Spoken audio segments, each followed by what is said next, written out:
Our hope is that the private sector in the country will pursue nuclear power kasi may target tayo na by 2032 we have 1,200 megawatts eh. Nakumpleto na ng Pilipinas noong June 26 ang requirements para sa 123 Agreement o ang Cooperation Concerning Peaceful Uses of Nuclear Energy na nilagdaan sa pagitan ng bansa at ng Estados Unidos kaya't naging epektibo na ito noong July 2. Sa ilalim ng kasunduan, magbibigay ng impormasyon ang US ukol sa ligtas na paggamit ng nuclear energy. Maaari rin silang magpadala ng mga nuclear material at equipment na sumusunod sa standards ng International Atomic Energy Agency o IAEA. Ayon kay Energy Secretary Rafael Lotilla, mahalaga ang kasunduan upang maiwasang magamit ang nuclear technology sa marahas na pamamaraan. Ang US, hindi sila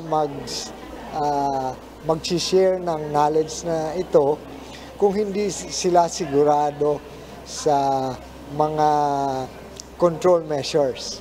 So for example, yung sa nuclear non-proliferation.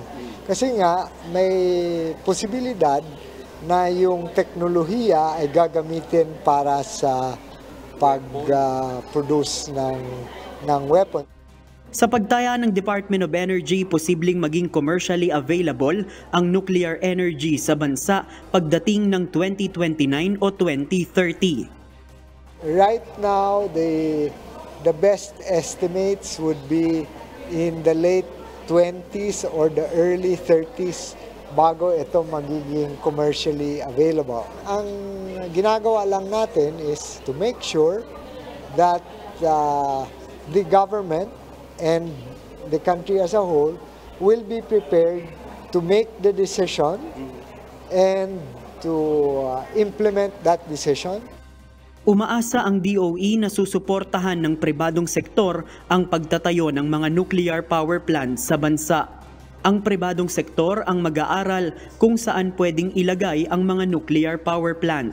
Sila rin ay maaaring magsagawa ng training para sa operasyon ng nuclear energy at tamang waste disposal ng nuclear.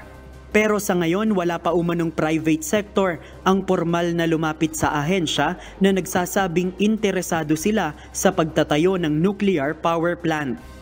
As far as I'm concerned, wala pang nagpunta sa akin na we're willing to do that. No?